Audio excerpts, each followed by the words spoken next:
बही जात हैं दूब खूब की खूब।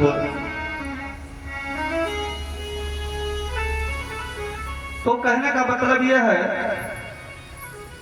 कि आप इतने लोग संभाल रहे हैं हमको बैठ करके, तो हम कहां से बहुत अच्छे दिखाई दे रहे हैं। लेकिन ठीक है, भगवत कृपा है, आप लोगों का ये संभाल करुणा देख करके मैं यही ज्ञापन करता हूं कि भवानद्य अनुगृहीतोऽस्मि। आप लोगों ने आज इस प्रांगण में बैठ करके हमको बड़ी अनुग्रह प्रदान कर रहे हैं, इसके लिए मैं आभारी हूँ। बोलिए श्री सीताराम भगवान की जय हो। इस प्रकार से जिम सागर चलता मह जाही यद्यप ताहि कामना नाही। जैसे नदी चलते चलते बिना मशीन के सागर में पहुंच जाती है कि कोई यंत्र होता है, यंत्र नहीं होता है। वो नदी चली जाती है सागर में। ऐसे लिखा गया है हरिवार निसेवया। ऐसे भगवान का भजन करने वाला जो जीवात्मा है तिम सुख संपत्ति बिना ही बुलाए धर्मशील पा जाए सुभाए। ये सुख संपत्ति जो है उस व्यक्ति के पास पहुंच जाती है। ऐसे जो है वर्षा ऋतु का वर्णन किया गया है। और वर्षा ऋतु में प्रिया प्रीतम का एक जो है उत्सव भी होता है। जो ये अयोध्या वाली ठकुराइन थी, महाराज की मैया सीता जी, जब पंचमी आई तो मुंह फुला करके बैठ गई। राघव जी गए और ठकुराइन से मनोहार कर रहे हैं ठाकुर, अरे आज आप बोल नहीं रही हैं, क्या बात है।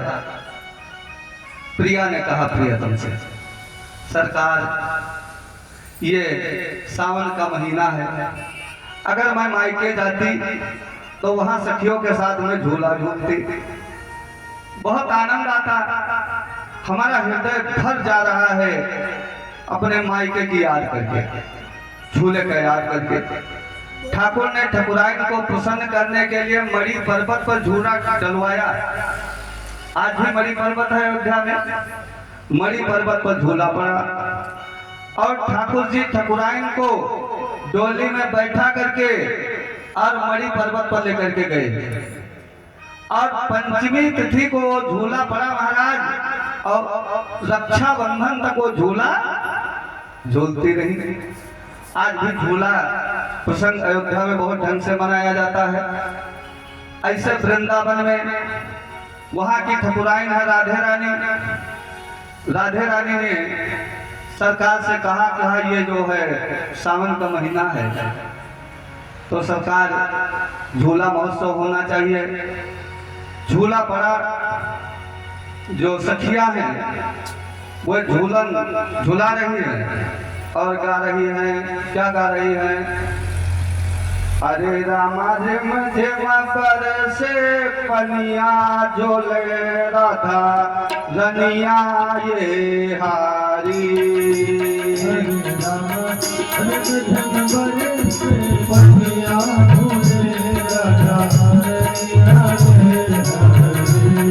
अरे रामा झिम झिम बरसे पनिया झोले राधा रनिया ये हारी।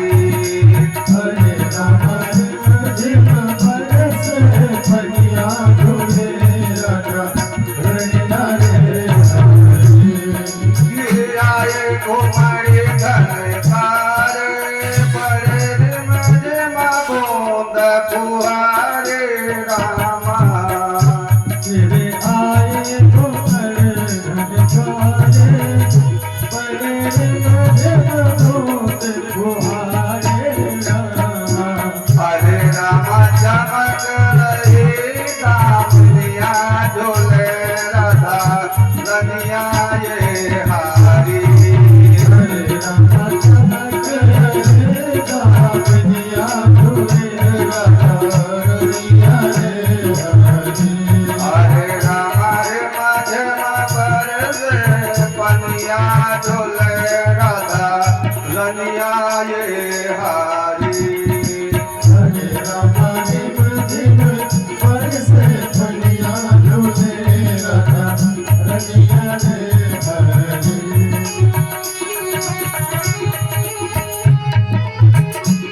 अंग में भूषण निराला, गले सोहे मोतियन की माला रामा। अंग अंग में भूषण निराला, गले सोहे मोतियन की माला रामा। हरे रामा कमर पड़ी कर धनिया झोले राधा धनिया ये हारी। हरे रामा कमर पड़ी कर धनिया झूले राधा धनिया ये हारी। हरे रामा रे मधम भर से पनिया झोले राधा धनिया ये हारी। हरे रामा भर से पनिया झूले राधा धनिया ये हारी।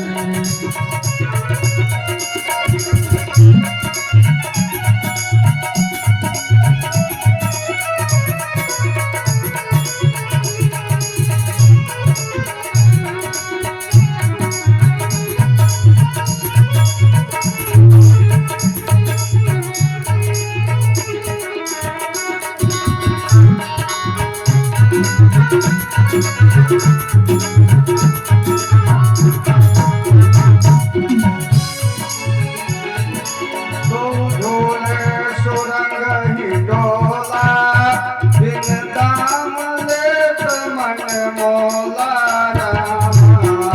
तुम झूले सुरंग डोला, बिन जावले मन भोला रामा। हरे रामा मंद मंद मुस्कनिया झूले राधा धनिया ये हारी। हरे रामा मंद मंद मुस्कनिया झूले राधा धनिया ये हारी। हरे रामा झम झम भर से पनिया झोले राधा धनिया ये हारी। हरे रामा रिम झिम से पनिया झूले राधा धनिया ये हारी।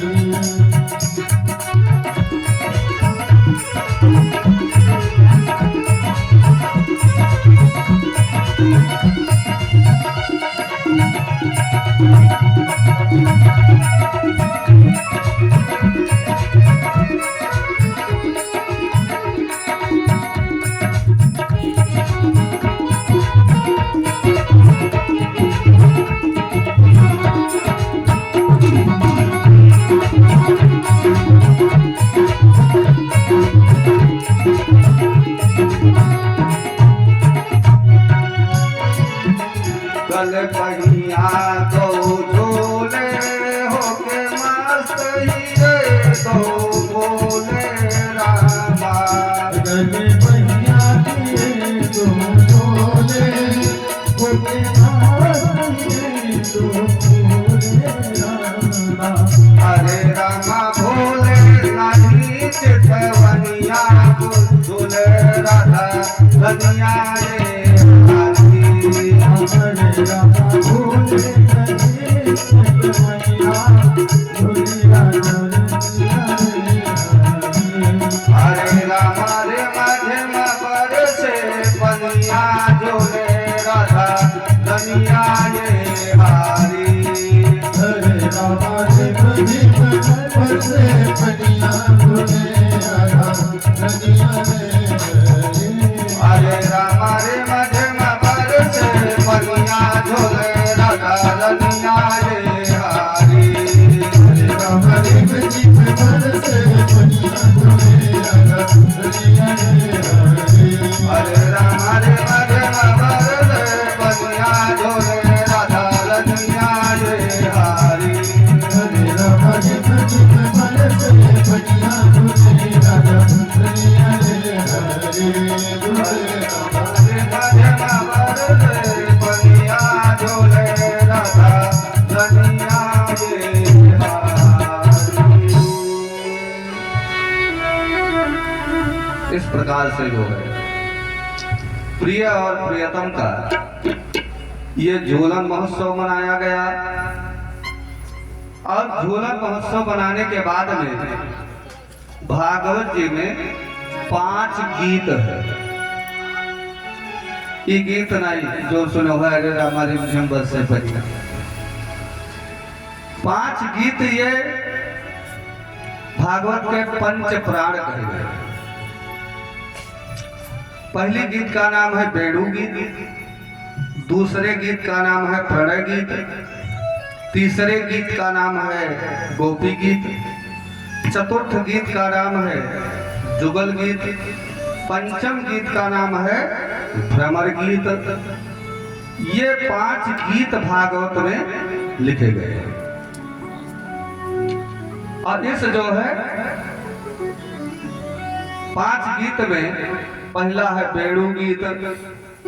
सुखदेव बाबा जी कहते हैं कि इत्थं सरत् स्वच्छ जलम पद्माकर सुगंधिना निर्विशद वायुना वातम सागो गोपाल को अच्युतः। शरद ऋतु का महीना है और जो भगवान है उनके बड़े दादा बांसुरी बजाते हैं जिनका नाम है उपनंद। उपनंद जी ने कहा दादा हमको भी बांसुरी बजाना सिखा दीजिए। उपनंद ने कहा आप बड़े हो जाइएगा तब मैं बांसुरी आपको मेला से खरीद करके दूंगा और बजाना भी बताऊंगा। भगवान का हृदय दुखी हो गया। भोलेनाथ स्वयं प्रकट हुए और लिखा गया कि वंशस्तु स्वयं रुद्र। भगवान भोलेनाथ स्वयं बांस बन गए। और भोलेनाथ जी ने कहा सरकार मैं बांसुरी बनूं, अब आप अपने अधरोष्ट पर उसको रखें और मैं बाज जाऊं आपके द्वारा, तो फिर क्या बजना बाकी रह जाएगा। मैं धन्य हो जाऊंगा सरकार। आपके कर कमल में आकर के, आपके ओष्ठ में आकर के भोलेनाथ जी बांसुरी बने और भगवान उसी बांसुरी को बजाते हैं। अब भगवान पीत पीतांबर को पहने हुए हैं और मोर के मुकुट को लगाए हुए हैं। उसके बाद में भगवान के कान में कनेर की माला पड़ी हुई है, बैजंती माला को पहने हुए हैं, पीत पीतांबर को पहने हुए हैं, अधरोष्ठ पर ओठ पर बांसुरी पधरी हुई है।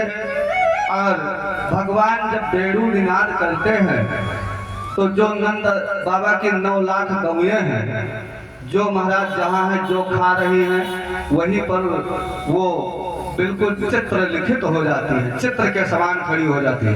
उनके दोनों कान ऊपर हो जाते हैं और महाराज उस बेणु निनाद में इतना विह्वल हो जाती हैं कि जो मुंह में चारा है वो चारा कूचने की शक्ति नहीं रह जाती है, वो चारा मुंह से ऐसे लटक जाता है। हिरनियां जो है जहां जैसे जिस अवस्था में जिस समय है महाराज वहीं पर मंत्र मुग्ध होकर के खड़ी हो जाती है हिरनिया। इतना ही नहीं, जितने गोप ग्वाल हैं महाराज वो वेणु निनाद सुन करके सारे के सारे जो है चित्र लिखित हो जाते हैं। सुखदेव बाबा जी कहते हैं कि कित वेणु नवम राजन सर्वभूत मनोहरम। सर्वभूत मनोहरम, जितने जड़ और चेतन हैं सबको वो वेणु निनाद अच्छा लगता है। अब गोपियां क्या कहती हैं, देखिए गोपियां स्त्रियां जो होती हैं सारे के सारे तो चित्र लिखित है, लेकिन गोपियां जो है वो आपस में बात करने लगी। क्या बात करती हैं? गोपियां कहती हैं कि बरहाठीडम नटवर बपुः कर्णयोः कर्णिकारं विप्रदवासः कनक कपिशं वैजयन्तीं च मालां रन्ध्राण वेणोरधर सुधया पूरयन् गोपवृन्दैर् बृन्दारण्यं स्वपदरमणं प्राविशद गीतकीर्तिः। भगवान की जो ये विशाल कीर्ति फैल रही है बांसुरी के द्वारा, अक्षन्वताम फलम इदम न परम विदामः। आंख से व्यक्ति अच्छी से अच्छी वस्तु देखना चाहता है, वही उसकी इच्छा होती है कि इस आंख से जितना अच्छा से अच्छा देखा जा सके, वही जीवन की धन्यता है, नेत्रों की धन्यता है। लेकिन अक्षन्वताम फलम इदम न परम विदामः, ऐसे भगवान के वेणु निनाद करते समय बाकी झांकी का अवलोकन अगर ये निगोड़ी आंखें करें तो इससे बड़ा फल जो है आंखों को देखने वाला नहीं हो सकता है।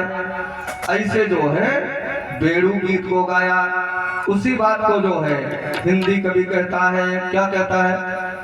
हिंदी कवि कहता है, घनश्याम तेरी बंसी पागल कर जाती है, घनश्याम तेरी बंसी पागल कर जाती है, मुस्कान तेरी कोमल घायल कर जाती है, मुस्कान तेरी कोमल घायल कर जाती है, घनश्याम तेरी बंसी पागल कर जाती है।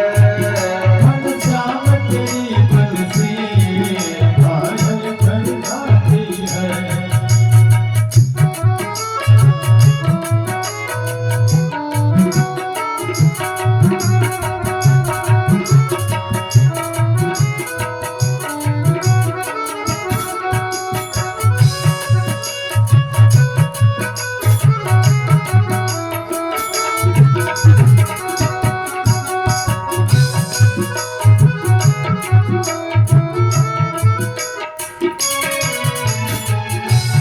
सोने की होती तो क्या करते तुम मोहन, सोने की होती तो क्या करते तुम मोहन, सोने की होती तो क्या करते तुम मोहन, सोने की होती तो क्या करते तुम मोहन, ये बांस की होकर भी, ये बांस की होकर भी दुनिया को नचाती है, ये बांस की होकर भी दुनिया को नचाती है, घनश्याम तेरी बंसी पागल कर जाती है, घनश्याम तेरी बंसी पागल कर जाती है।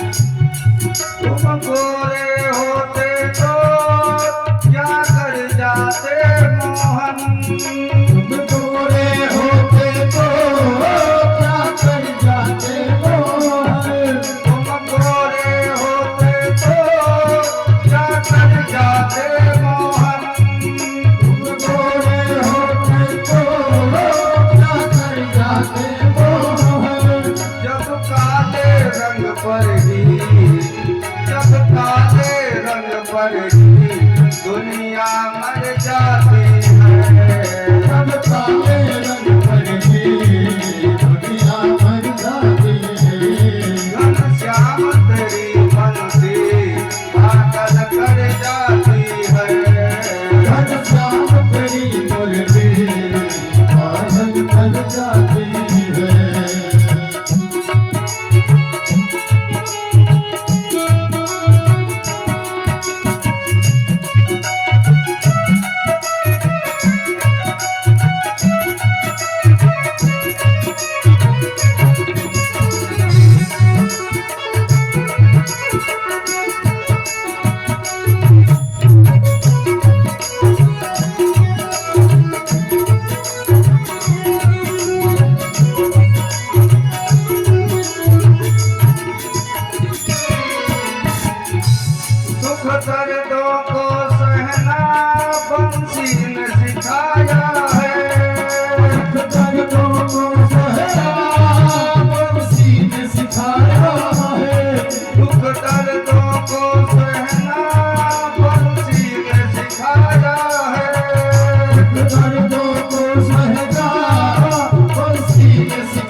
मुस्काती है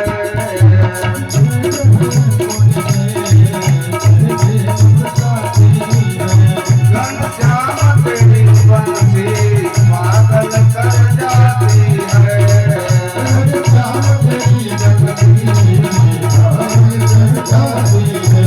मुस्कान तेरी मोहन घायल कर जाती है घनश्याम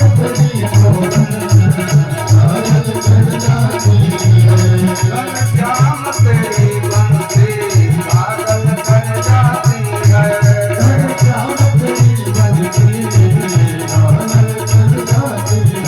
मुस्कान तेरी मोहन घायल कर जाती है।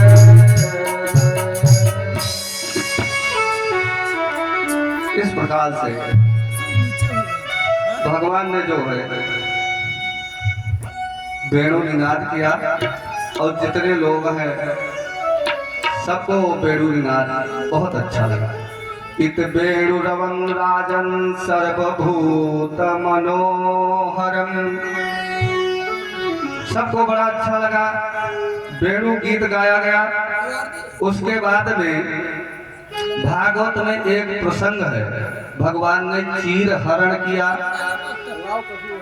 जितनी गोपियां हैं ये कौन है? गोप्यश्चार ऋषयो गियः, जितनी गोपियां हैं ये सब ऋषि हैं और इन्होंने तप किया है कि भगवान मुझको प्राप्त होए पति के रूप में। आज वही गोपी बन करके आए, तब भी ये तप कर रहे हैं। कात्यायनी देवी का नित्य जो है यमुना जी में स्नान करती है, लेकिन निर्वस्त्र होकर के, और कात्यायनी देवी का पूजन करती है, मंत्र जपती है। कात्यायनी महामाये महायोगिन्याधीश्वरी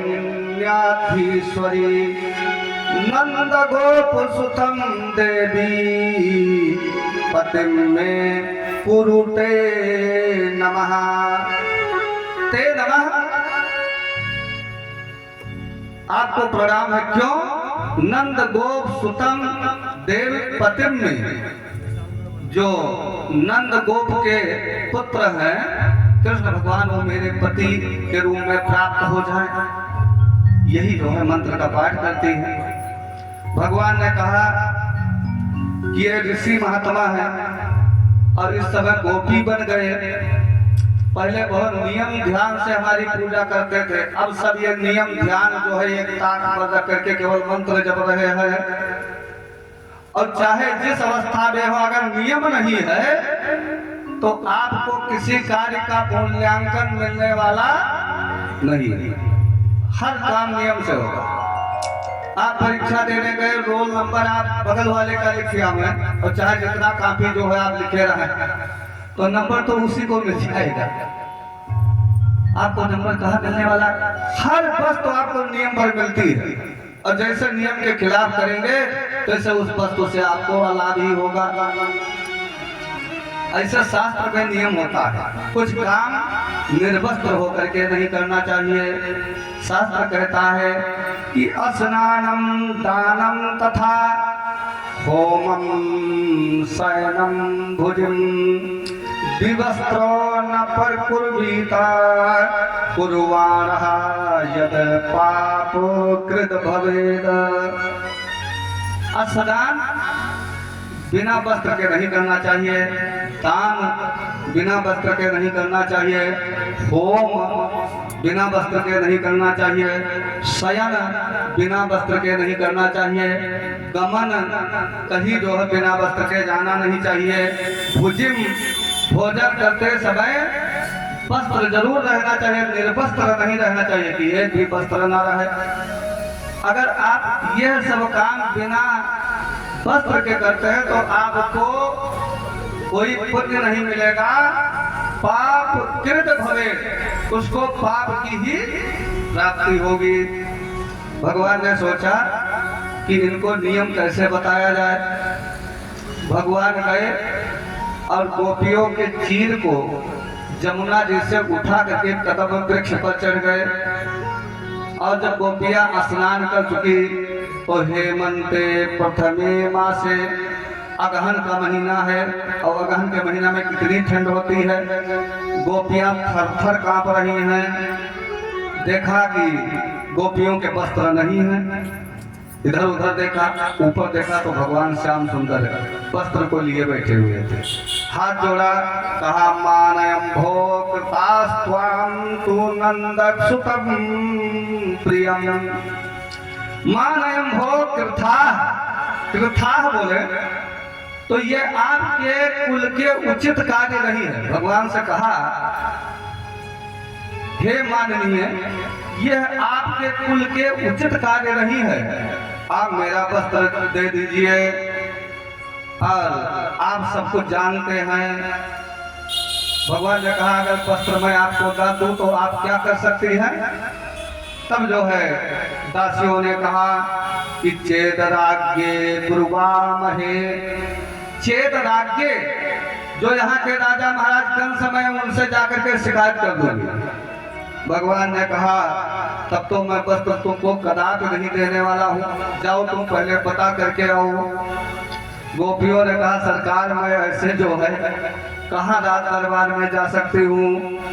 तब भगवान से कहा कि श्याम सुंदर ते दास्याः करवाम तोदितम्। हे श्याम सुंदर, आप मेरे स्वामी हैं, मैं आपकी दासी हूँ। अब बताओ, आप जो कहेंगे मैं वही करूंगी। क्या आप वस्त्र देंगे हमको। भगवान ने कहा हाँ देंगे। ये वस्त्र आपका ही है, मेरा नहीं। और मैं इस वस्त्र को लेकर के करूंगा क्या।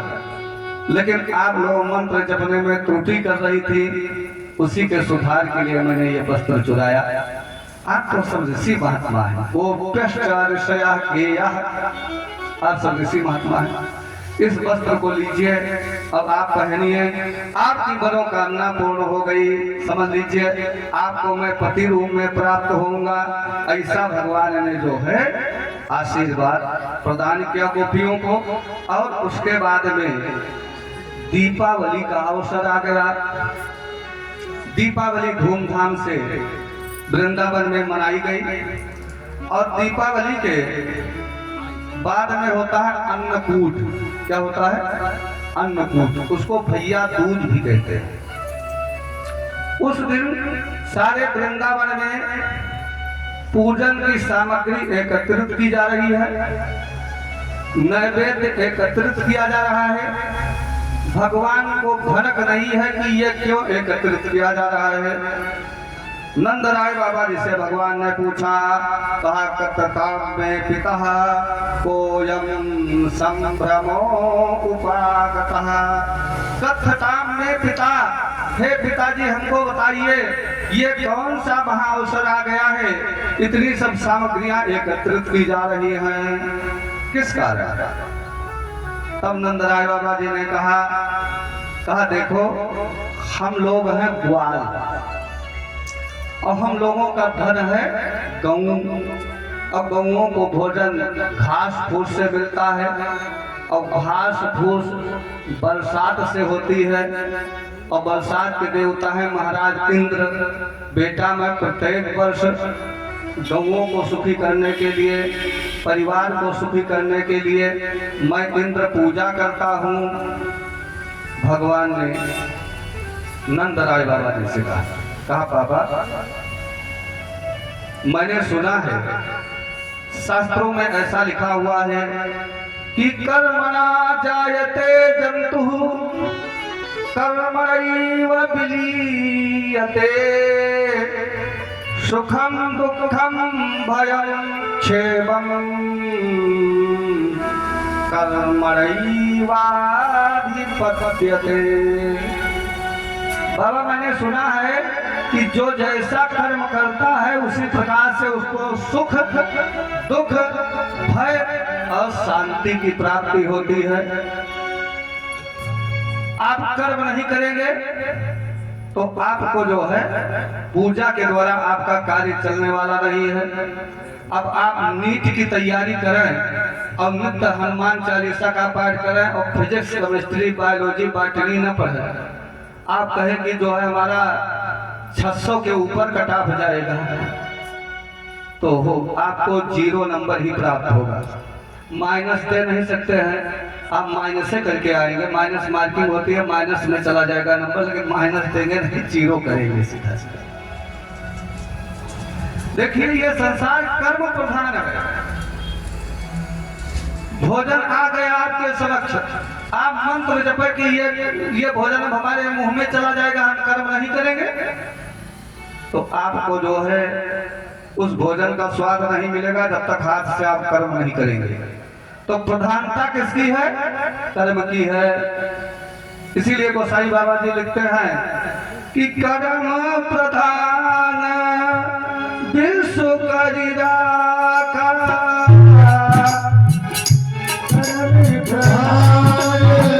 विश्व करि राखा, कर्म प्रधान विश्व करि राखा,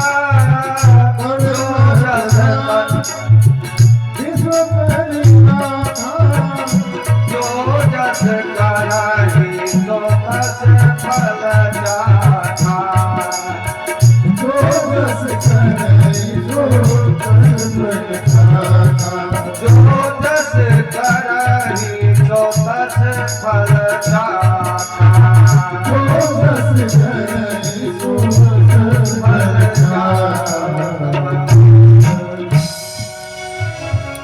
कर्म प्रधान विश्व करि राखा।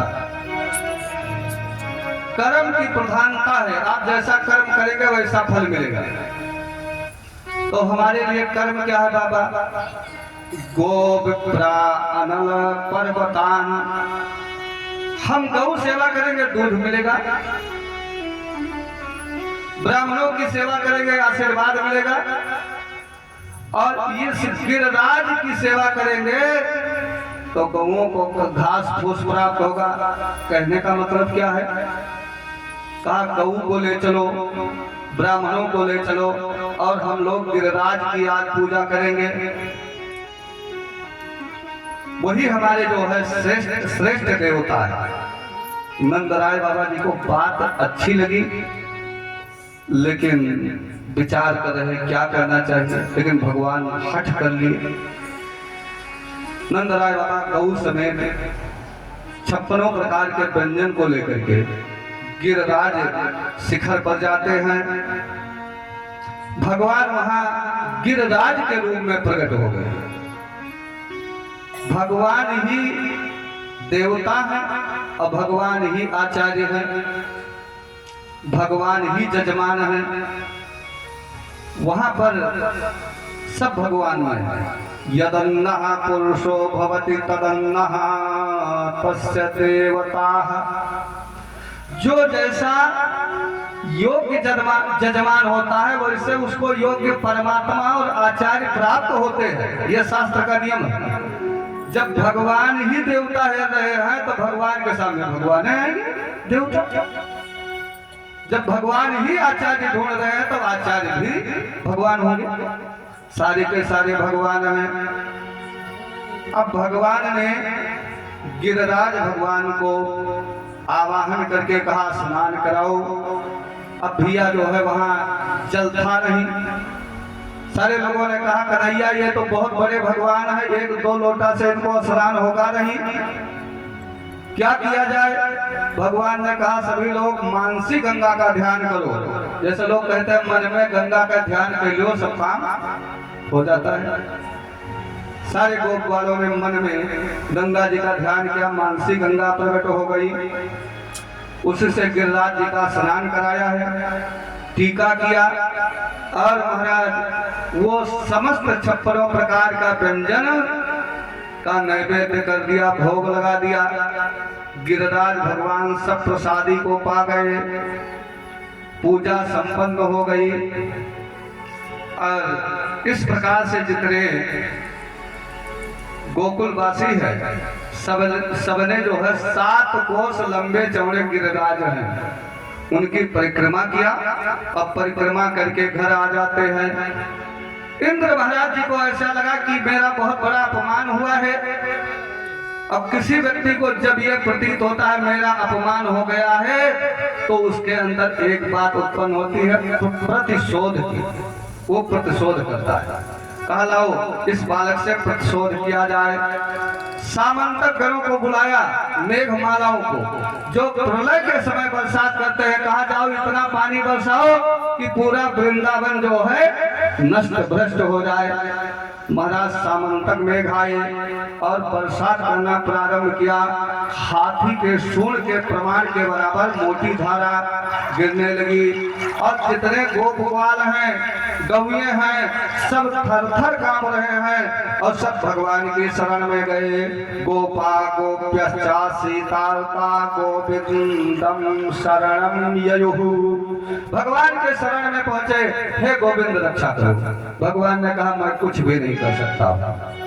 कहा क्यों? कहा आपकी रक्षा गिरिराज जी करेंगे, चलो सब वहीं पर।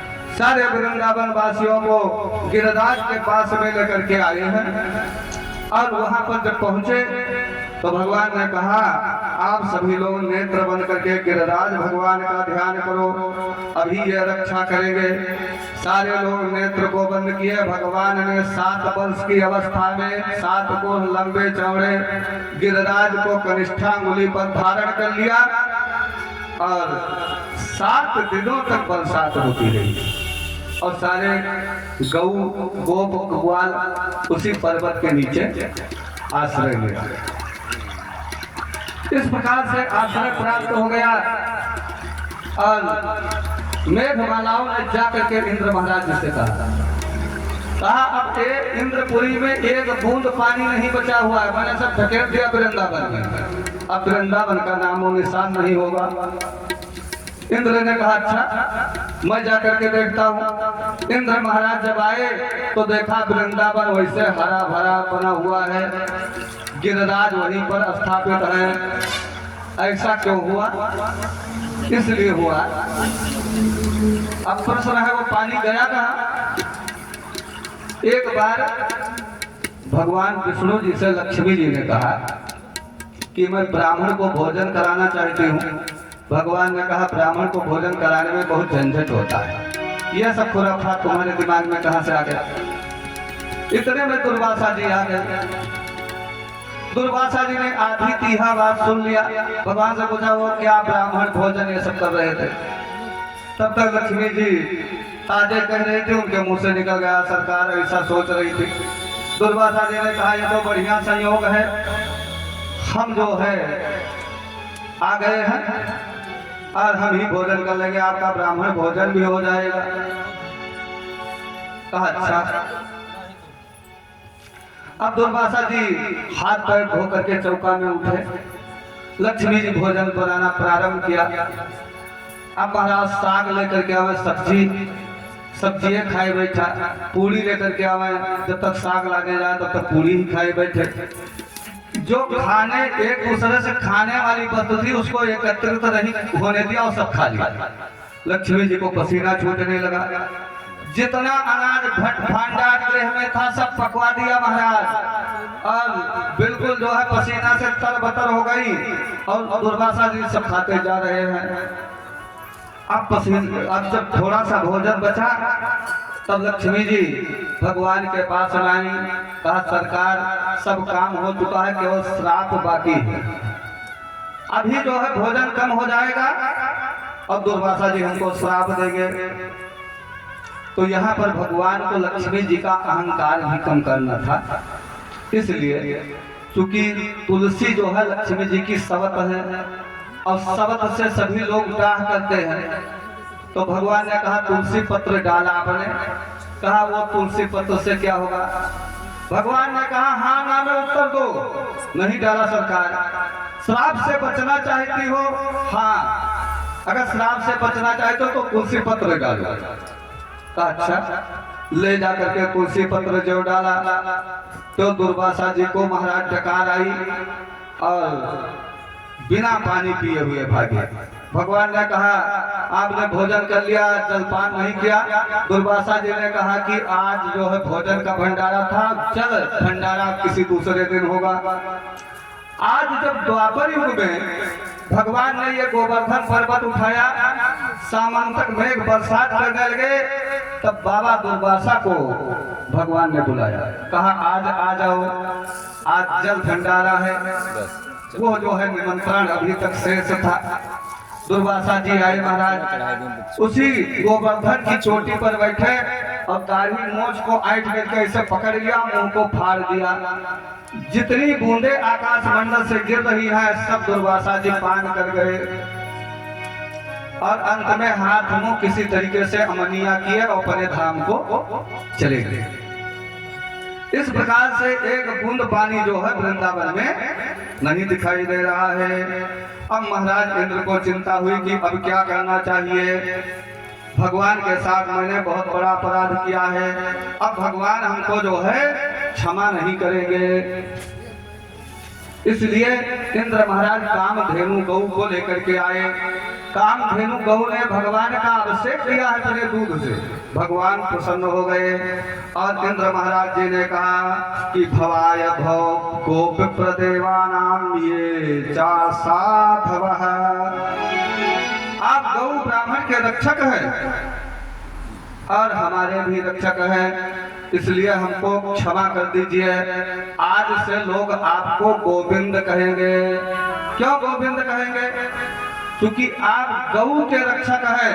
अब आज आप इंद्र के ऊपर कृपा कर रहे हैं तो गौ उधर से और इंद्र इधर से, दोनों एक हो जाएगा। क्या बन जाएगा? गोविंद। क्या बन जाएगा? गोविंद बन जाएगा। बोलिए गोविंद भगवान की। इस प्रकार से भगवान का नाम गोविंद पड़ा और भगवान ने यह दिव्य लीला संपन्न किया। उसके बाद में भागवत में आती है रास लीला। रास लीला ये बहुत ही अद्भुत है। इसके बारे में दो शब्दों में सुनिए। भारतवर्ष के सबसे बड़े विद्वान कर्पात्री जी और वृंदावन के सबसे बड़े विद्वान उड़िया बाबा, अयोध्या के सबसे बड़े विद्वान किलाधीश, ये 3-4 लोग एकत्रित हुए वृंदावन में चातुर्मास में। इन महात्माओं ने कहा कोई कथा हो, तो कहा कथा वक्ता किसको बनाया जाए? तो लोगों ने कहा कर्पात्री जी कथा वक्ता बने, वाराणसी वाले बाबा। कर्पात्री जी ने कहा भाई जजमान भी वैसा होना चाहिए जो समझ पावे हमारी कथा। तो उड़िया बाबा व्याकरणाचार्य और न्यायाचार्य थे। उड़िया बाबा ने कहा हम समझ लेंगे कुछ, हमको जजमान बना दीजिए। उड़िया बाबा जजमान हो गए और श्रोता हो गए किलाधीश सियाराम शरण जी महाराज अयोध्या के। महाराज 6 महीना तक इसी महाराज के 5 अध्याय पर कथा हुई। आज भी उसकी रिकॉर्डिंग है कैसे। 6 महीना तक कथा हुई और कथा नहीं समाप्त हुई, केवल 2 शब्द पर बोला गया, प्रेष्ठ और दैत्य। और उसी में उड़िया बाबा की तबीयत खराब हो गई तो उन्होंने हाथ जोड़ा, कहा जो अध्याय अभी शेष बचे हुए हैं अब अगले चातुर्मास में प्रारंभ किए जाएंगे। तो अब हम 2-3 मिनट में इसे कहना चाहते हैं। इसका विषय वस्तु बड़ा ही लंबा चौड़ा है। इस लीला में बहुत सी बातों का परिपाक हो रहा है। कामदेव जो है उसको बड़ा अहंकार है। एक बार नारद जी से मिला, कहा बाबा तुम भी बात करने लायक नहीं हो, हमसे हार गए हो। अरे भाई जब नारद जी विश्व मोहिनी को देख करके मोहित हुए तो वो विवाह करना चाहते थे, कामदेव का ही प्रकोप था। भोले बाबा भी हमसे हार गए। जब भगवान मोहिनी बने तो भोले बाबा ने मोहिनी को देख करके जो है उनका धातु स्खलन हो गया, तो भोले बाबा भी हमसे हार गए। हमारे समान कोई योद्धा नहीं दिखाई दे रहा इस संसार में, इस ब्रह्मांड में। तब नारद बाबा ने कहा देखो इतना अहंकार न करो, राम जी से तुम बढ़ करके हो, श्याम जी से आप बढ़ करके हो। तब कामदेव ने कहा राम और काम में अंतर ही क्या है? दो अक्षर उनका नाम है और दो अक्षर हमारा नाम है, उनका नाम है और थोड़ा हमारे मृदा की जगह पर का है काम है। नाम एक प्रकार से है। तब जो है नारद बाबा ने कहा कि राजीव नयना धरे धनु सायक, राजीव नयना हरे धन सायक, भगत विपति भंजन फलदायक,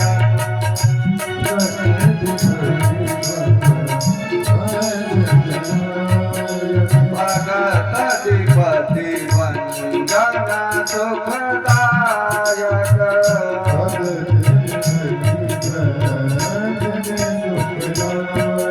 काम कुसुम धनु सायक लीने,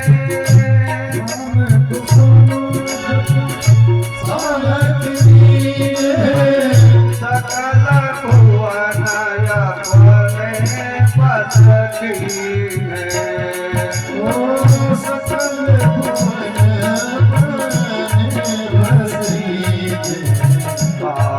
कुसुम धनु सायक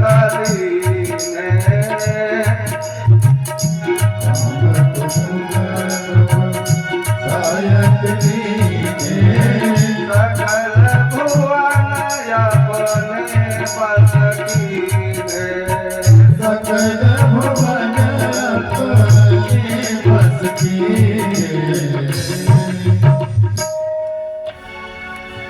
नारद जी ने कहा कि भगवान राजीव नयन है, कमल नेत्र है और हाथ में धनुष बाण धारण करते हैं। काम ने कहा हम भी धनुष बाण धारण करते हैं। काम कुसुम सायक धन लीने, हमारे हाथ में भी कुसुम का बाण है और धनुष धारण करता हूँ। और अगर भगवान पूरे संसार को अपने बस में किया है तो मैं भी सकल भुवन अपने बस कीने। सभी लोग काम के बस में हैं, हम राम से कम थोड़ी हैं। नारद जी ने कहा बड़ा मूर्ख है, मूर्ख व्यक्ति बिना ठोकर खाए नहीं मानते, चाहे जितना इनको समझाओ। तब जो है नारद जी ने कहा एक अहीर बालक है जिसका नाम है श्याम कृष्ण, वो अपने आप को बहुत बलवान मानता है। जाओ उसी के साथ में दो हाथ करो, तुम्हारी इच्छा तृप्त हो सकती है और उसका अगर जो है पराजय हुआ तो उसका अहंकार टूट जाएगा। कामदेव भगवान के पास में आया, भगवान ने शर्त रखी कि हे काम, अगर तू हार गया तो मेरा पुत्र बनेगा और अन्यथा मैं हार गया तो मैं आपका पुत्र बनूंगा। यह शर्त रखी गई। दिनांक निश्चित किया गया कार्तिक माह के शुक्ल पक्ष पूर्णिमा के तिथि को। अब सुखदेव बाबा जी कहते हैं कि भगवान रात्रि के समय जो है वृंदावन में गए और वहां पर भगवान बेड़ू निनाद करते हैं। सुखदेव बाबा जी ने कहा कि भगवान पिता रात्रि ही सर्दोत्फुल्ल मल्लिका दीक्षरन्तुम मनश्चक्रे योग माया मुपाश्रिता। भगवान उस जो है वृंदावन में जाकर के वेणु निनाद को किया और जब वेणु निनाद को किया तो आज जब वेणु निनाद कर रहे हैं भगवान तो वही ग्वालिनियां सुन पा रही हैं। ध्यान से सुनना, वही ग्वालिनियां सुन पा रही हैं जब भगवान सबके पुत्र बने हुए थे। पूरे वृंदावन वासियों के पुत्र बने थे अभी पीछे कथा में, और भगवान का उस समय जिन ग्वालिनियों से विवाह हो गया था वो पति किसको माने? बाद में ब्रह्मा जी ने सबको लौटा दिया ग्वाल वालों को। भगवान अपना लीला संवरण कर गए। तो अब डुप्लीकेट पति हो गए उनके पुत्र वृंदावन वासी के। अब वास्तविक पति कौन है उनके? भगवान।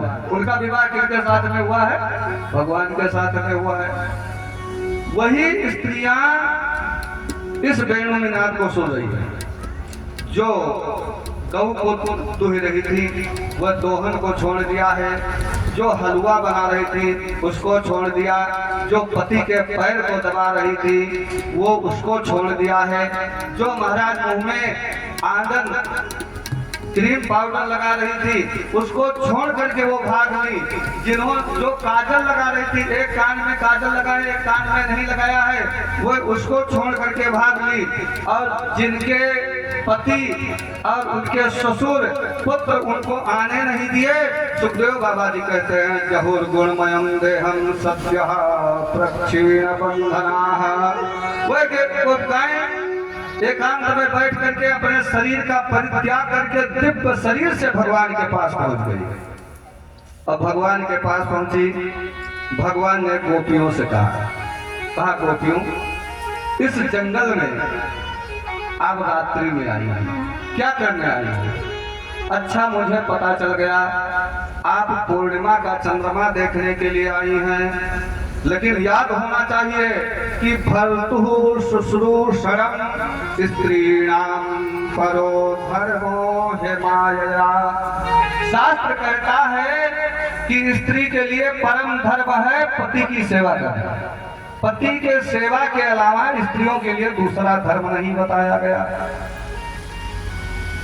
केवल पति सेवा की जाए उसी से स्त्रियों का कल्याण हो जाता है। इसीलिए पति परमेश्वर कहा गया है। पति क्या कहा गया है? परमेश्वर कहा गया है।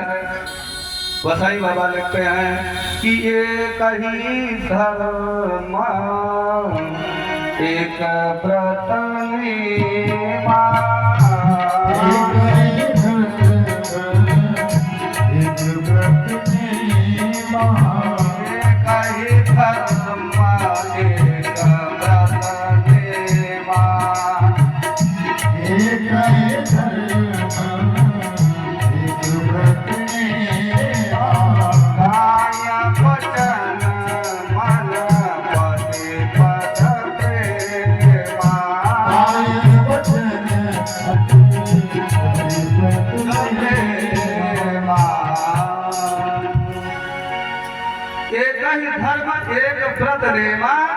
काय वचन मन पति पद प्रेमा।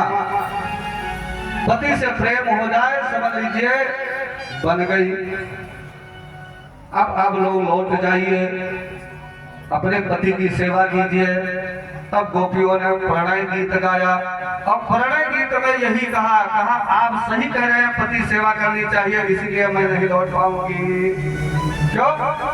वही बात बता दिया सरकार मेरा विवाह तो वास्तविक रूप से आपके साथ में हुआ है। कैसे? अस्तु एवं एतत् उपदेश पदे त्वयि से। कहा जैसे कोई बात बताई जाती है तो उसमें कुछ भाग उपदेश होता है और कुछ भाग होता है उपदेश पद, जिसको उपदेश के द्वारा बताया जाता है। लेकिन यहाँ पर उपदेश और उपदेश पद एक ही है। आप ही उपदेश दे रहे हैं और आप ही हमारे उपदेश पद हैं। आप पति की बात कर रही हैं तो आप हमारे वास्तविक पति हैं। मैं आपको छोड़ करके नहीं जा सकती हूँ। भगवान निरुत्तर हुए हैं। अब भगवान गोपियों के साथ में महारास करना प्रारंभ किया। सुखदेव बाबा जी कहते हैं कि बाहु प्रसारे परिरंभ कराल कोरु निबिस्तनाल नभ नर्म नखाग्र पातई। भगवान गोपियों को अपने नाह से कुरो देते हैं, उनके साथ हमें नृत्य कर रहे हैं। अब गोपियां जो है पान को खा लिया है, भगवान भी पान को खाए हुए हैं। राधा रानी जो है, राधा रानी पान की पीछ डालना चाहती है, भगवान ने हाथ कर दिया। देवी इसी हाथ में पीछ को आटा दिया। बीज को भगवान ने हाथ में लेकर के और रास मंडल से बाहर फेंक दिया। भगवान ऐसे जो है नृत्य को कर रहे हैं कि गोपियों को ऐसा लगा कि आत्मानं मेनरे स्त्रीणाम मानिन्यो अधिकम भुवि। उनको ऐसा लगा कि भगवान हमारे बगैर अब ये रह नहीं सकते। उनको अहंकार हो गया, गोपियों को अहंकार हो गया कि ये भगवान अब हमारे बगैर नहीं रह सकते हैं। भगवान ने कहा अहंकार जो है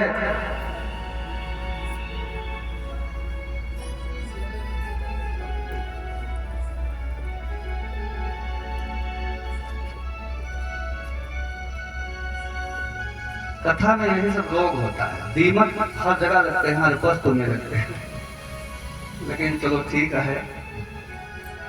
बोले उमापति महादेव की जय हो। दीमक मूर्छा से अगर आदमी बच जाए तो वो न वृद्ध हो न रोगी हो, लेकिन लगना है चाहे जितना उपाय करें तमाम उपाय हैं। बोले उमापति महादेव की जय हो। हम तो भागवत कथा कह रहे हैं, ऐसे एक जगह पंडित जी कथा का है। तो जो अच्छी चीज होती है अच्छे लोग समाज में कम, उनको अब जब अच्छी चीज है तो अच्छे लोग कम है। अभी देखिए मधुशाला चाहे कुआं में दुकान खोल दो तो अगर बैनर पोस्टर का काम नहीं है, वहां से पूछ पे बताओ नहीं पर आप जो है अच्छी से अच्छी दुकान खोलेंगे तो उसके लिए बड़े बड़े स्टार से एडवर्टाइजमेंट करवाना पड़ेगा कि हम ये बेच रहे हैं, और तमाम डेकोरेशन चाहिए। तो अच्छी चीज के कम ग्राहक होते हैं। एक पंडित जी ऐसा कथा कह रहे थे तो बेचारे सोचे कि सब श्रोता लोग बढ़िया सुन रहे हैं, हम कह रहे हैं। एक माता जी आगे बैठे फूट फूट के रो में, पंडित जी उन्हीं को ताक ताक करके कथा कहे। अंतिम दिन जब कथा समाप्त होने लगी तो सब चले गए और मैया नहीं गई, वो रोती रह गई। तब साधु महात्मा ने सोचा, पंडित जी ने सोचा कि ये मैया कुछ ज्यादा ही भक्ति में लीन हो गई है, लाओ समझाया। कहा माता जी राम राम। हाँ बेटवा राम राम। आप क्यों रो रही हैं? कहा बताइए पंडित जी, आज हमें आपका देख देख बहुत रवाई आवत है। यही मुखार पे हमार पड़ौना रहा, 7 दिन ऐसा रात दिन चिल्ला रहा और 8 दिन मर गया।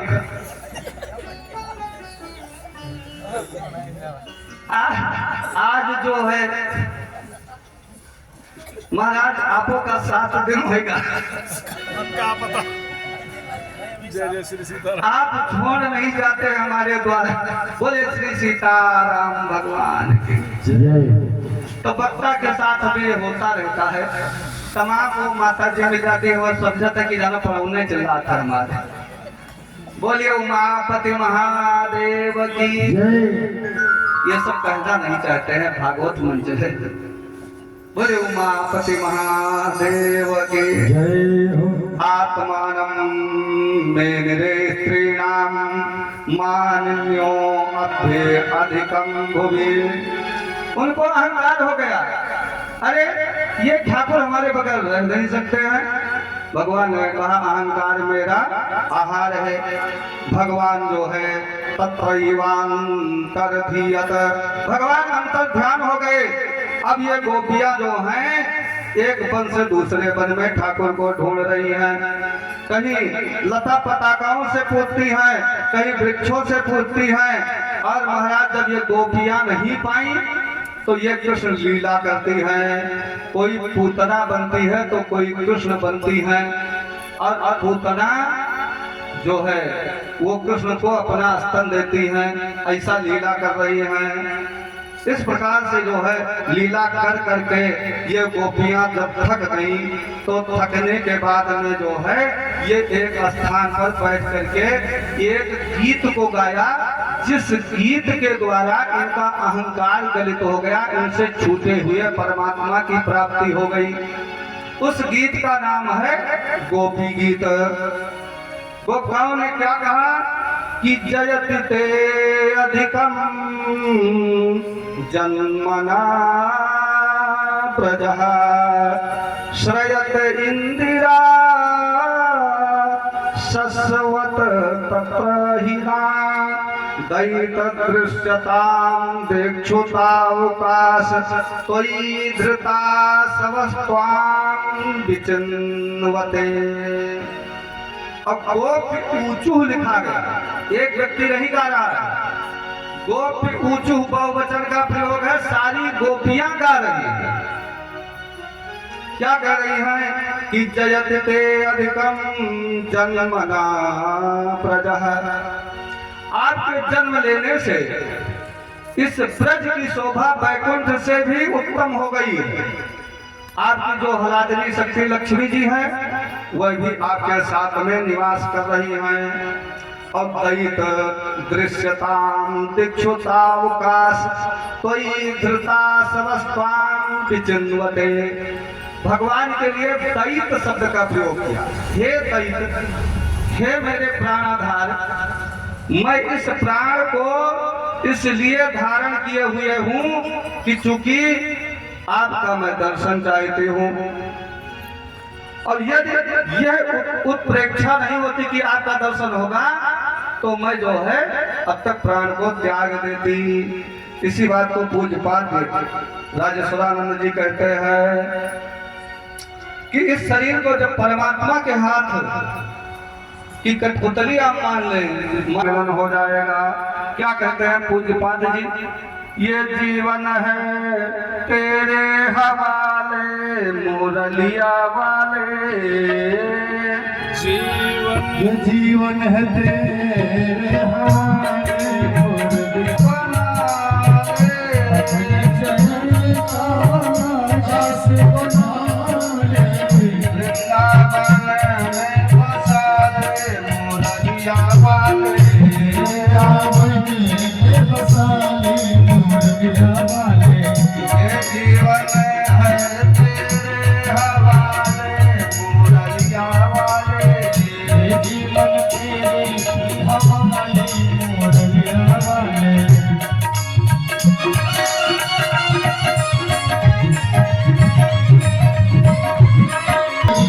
जैसा भी चाहे बजा ले मुरलिया वाले।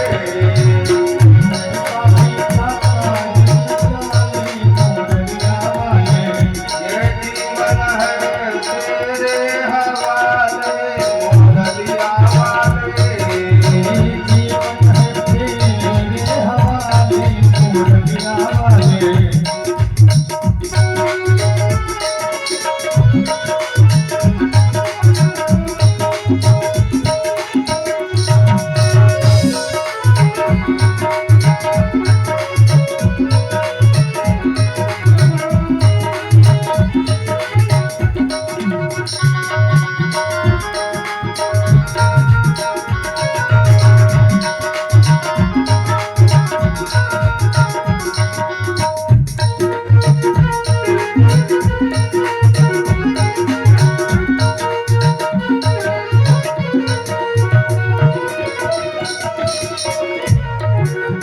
हम तो तेरे अधर की मुरली। हम तो तेरे अधर की मुरली। हम तो तेरे अधर की मुरली। तो तेरे अधर की मुरली। जैसे भी चाहे बजा ले मुरलिया वाले। तेरी चाहे बजा ले मुरलिया वाले। ये जीवन है तेरे हवाले मुरलिया वाले। मुरलिया वाले।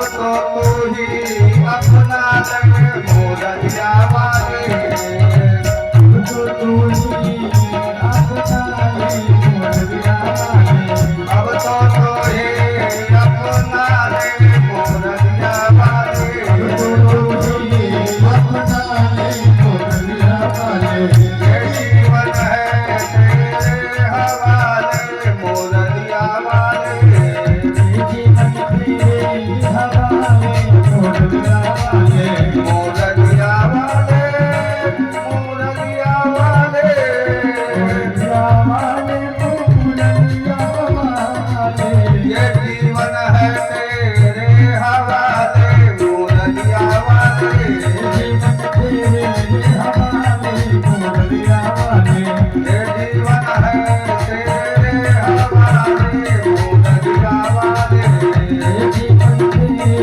हवाले मोरनिया वाले ये जीवन है तेरे हवाले मोरनिया वाले।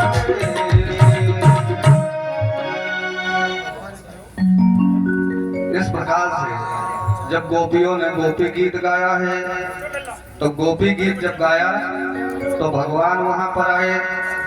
अब भगवान आने के बाद में गोपियों ने अपनी चुनरी जो है सुखदेव बाबा कहते हैं स्वई ही उत्तरीयी कुछ कुमकुमांकितई स्वई उत्तरीय वस्त्र अपनी उत्तरीय वस्त्र यानी चुनरी को गोपियों ने भगवान के लिए आसन लगाया। भगवान उसी आसन पर बैठे हुए हैं और जितनी गोपियां हैं वह सब जो है भगवान से प्रार्थना कर रही हैं, महाराज आप हमको छोड़ करके न जाइए, हमको तृप्त कीजिए। भगवान ने कहा ठीक है। भगवान इस बार जो है तत्रा आरभत गोविंदो रास क्रीड़ा मनुव्रतैहि भगवान जो है उन गोपियों के मध्य में खड़े हो गए और जितने देवता हैं सब आकाश मंडल में प्रकट हो गए और देवता की स्त्रियां भी गोपी बन करके उस महारास में आने लगी। पार्वती जी भी तैयार होकर के चलने लगी तो भोले बाबा ने पूछा, कहा देवी आप कहाँ जा रही हैं? तब पार्वती जी ने कहा मैं महारास में जा रही हूँ। भोलेनाथ जी ने कहा मैं भी चलूंगा, उसको भी गोपी बना दो। पार्वती जी ने कहा देखो वहाँ मोहन के अलावा दूसरा पुरुष नहीं प्रवेश करता है। भोलेनाथ जी ने कहा मैं भी गोपी बन जाऊंगा। तब भोलेनाथ बाबा ने जिद किया और भोलेनाथ जी ने कहा एक बार भगवान हमारे लिए स्त्री बने थे, मोहन से मोहिनी बने थे, क्योंकि इन्होंने जिद किया था कि मोहिनी अवतार का हमको दर्शन कराइए, तो वो मोहिनी बने तो मैं क्या गोपी नहीं बन सकता हूँ, हमको बनाइए। महाराज पार्वती जी ने भोलेनाथ जी का